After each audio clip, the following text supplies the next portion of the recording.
Today marks 1323rd day of lessons I learn and continue to learn with all of you. My hope that these insights will inspire you, support your dreams, help achieve your goals, and empower you to become the person that you want to become. Today I speak about grace. Such an interesting word, grace. I think it's very easy to give grace to others, but sometimes we forget that the most important grace we need to give to ourselves. Today I will speak about grace. Really, how to give grace to yourself. I will not go deep into that, but I think that grace is something that I needed to learn as well. I'm still learning how to give grace because I think it's easy to really build a mentality, build a mindset that we need to push ourselves. We need to push and push and push, and never enough. But being able to give grace, I think that sometimes is the thing that is stopping us from really achieving great success, because grace is being able to really give yourself the things that you need.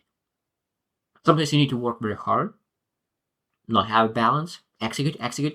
Sometimes you need to give yourself grace and you need to rest, you need to recharge. And without grace, sometimes we are not able to give ourselves proper recharge, proper rest to make sure that we're able to really get what we need, receive what we need, and really move forward. Because sometimes when I think about what is most effective right now, sometimes the most effective thing is to rest, to recharge, to reflect, to build more awareness rather than execute.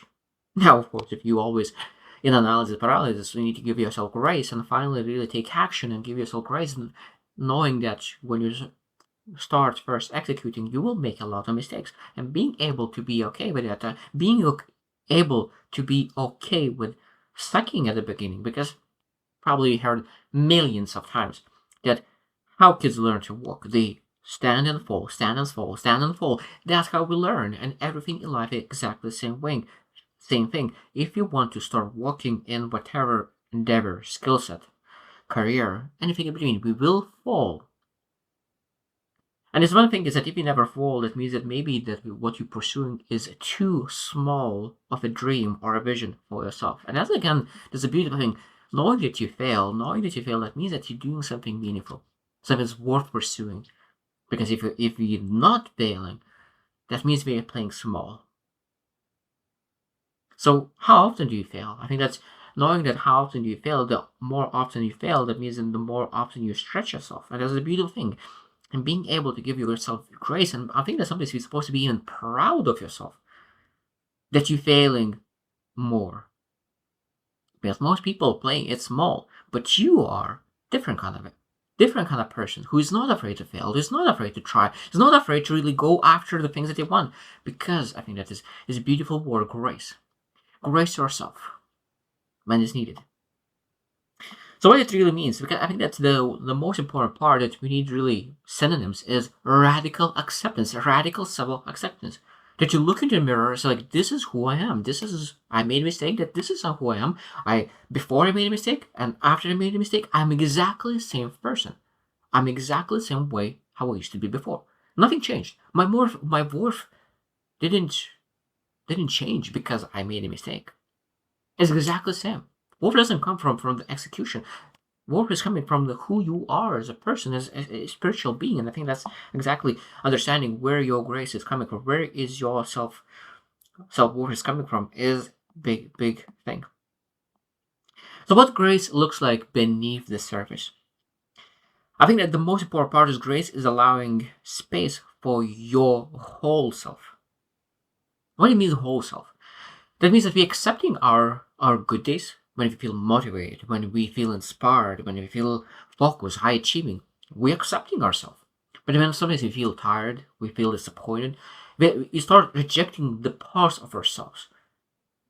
We all have bad days. We all have good days. We all have bad and good days, and get bad and good emotions. But now when started denying, not accepting bad emotions is like not part of us. I think that is slowing us down, because we need to feel it through. And if you don't feel it through, that means that those emotions might stay with you longer. We don't need to deny emotion. What we need to do, we need to change emotion. That's the most big shift, because when you're trying to push away emotion, most of the time it fights back. But when you really say, like, I want to change that emotion, that means that what you do, you really start thinking about the positive things that could bring you into your life, like gratefulness, It's a great thing to change negativity to positivity by giving yourself grace when you don't feel like yourself, accepting self. So it means that all parts of you is good, not just the parts that you like. Grace is a interrupting self punishment. I think that sometimes we can really have the thoughts about ourselves that is not helping us, not serving us, and we punishing ourselves not physically, but mentally. I think that's it's interesting thing that I heard that there was an analogy. If you were physically beat yourself, people would say like, look how you beat yourself, how you can do that. But now because mental, emotional beating yourself, you're not able to see it because everything is internal. No one is able to sometimes even question your doings. You need to question. You need to protect yourself. You need to protect from self beating. Because every single person understands that physically, outside, externally, beat yourself is not okay. But why we do that internally? Why we beat ourselves internally? You're not enough. You're not looking good. You're a failure. You like whatever statements you say that is self beating. What we need to do, if you understand that beating yourself externally is bad, beating yourself internally is even worse. So it means we need to really have grace is an interruption of self punishment, of self beating. So we need real. And is I love the question: what if being kind to myself really would change me? It allow me to become the better version of myself. Number three, grace is facing your humility without flinching. Facing your humility without flinching. That means that when you think about yourself, you need to be able to really look into yourself as a human being, a humble human being who really is everything at the same time: success, failure, achiever, loser, not all the time. But I think that being able to accept that there is a possibility of success, that the possibility of failure, I think that when you're able to look into both of those and really visualize success and really being able to really get familiarized with that picture of yourself and really say that this is achievable and give yourself grace, because sometimes we say that oh, like I could never achieve that because look at me, like I have weaknesses, I have disappointments, I have mistakes. But giving yourself grace, say like those mistakes is every single person have weaknesses, every single person have disappointments, every single person have mistakes, and give yourself grace. You made a mistake, you're still good, you don't need to repair, everything is okay. And I think the most important part of sometimes you need to ask a question, sort of self-reflective questions that really allows us to really find the places where we need more grace for ourselves. So we'll share like a couple of questions, 4 questions that I have written. That what kind of questions could we ask to really understand where we need more grace? So where do I still believe I have to learn to earn love and belonging? Because when you give grace, you understand that you don't need to earn it. You're supposed to be, that's given. It's given. You need to love yourself. It's not that you need to earn love. You already supposed to have. I love the topic unconditional love. And unconditional love means unconditional. That means there's no conditions. There's no like when certain results. There's no certain levels. Nothing. You're able to love yourself. And I think when you have unconditional love, at that moment to achieve the result that you wanted, it's much easier. Because you are executing not from scarcity, but you coming from compassion, coming from grace, coming from abundance, and also much better emotions and better attitude to execute from. Second is, what part of myself do I still treat as unworthy or not? What parts of myself? Because it's, as I said, it's not that a lot of times we say that you don't feel enough, but maybe some parts of you feel not enough. Maybe some parts of you feels unworthy. So what parts of you do you not accept? What parts of you needs more acceptance? What parts of you needs more grace? I think that's a beautiful question, because you need to understand that it might be that you like some parts of you, but you hate some parts of you. But there's a saying, and I really love that, is that you do not nurture what you hate, and you nurture only things that you love and you like. So we need to like ourselves, even though that it may be something that you understand that needs to be changed.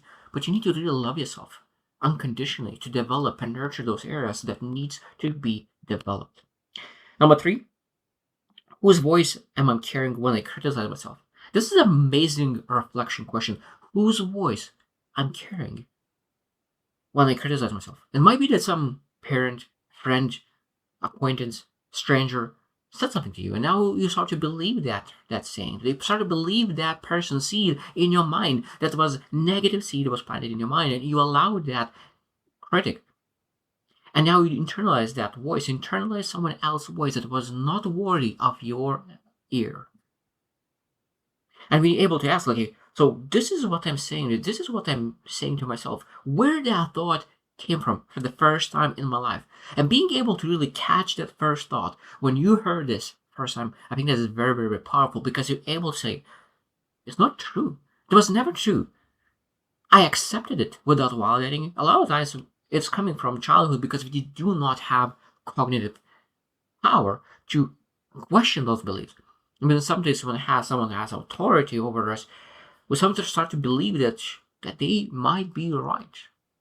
And that's why sometimes is being able to really re-question those thoughts, those criticism about around ourselves. We realize that they never had any foundation around it, and we need to destroy that. The last one, what would change in my life if I really believed I deserved patience and time? What would change in my life if I truly believed that I deserve patience and softness? I deserve success. I deserve results. There are so many things that we think about, because when you start to believe that you deserve things, what changes? Your thoughts changes, your emotions changes, your actions changes, and because all those things changes, thoughts, emotions, actions, what changes as well? Your life changes, your results changes, everything changes. So being able to really give yourself grace that you have, understand that you deserve more things that you potentially have right now. It doesn't matter how much you have, you always will be enough. But understanding that if you believe that you deserve more, I think this is a bit part of the law of attraction, is that people really say and visualize things, but they deep down they do not believe that they deserve that. And I think that this is again when people say, "Oh, law of attraction doesn't work." And I think it works, but the most important part is understanding that you need to give yourselves grace and believe deep down, not wanting to believe. That's the difference. Wanting to believe and believe. And you question and work on that and visualize and get familiarized and grow yourself to make sure that we really understand that worthiness is a condition. There's no conditions to be worthy. And I think when you understand that, grace comes much more easy. So I hope you choose to win, and see you tomorrow.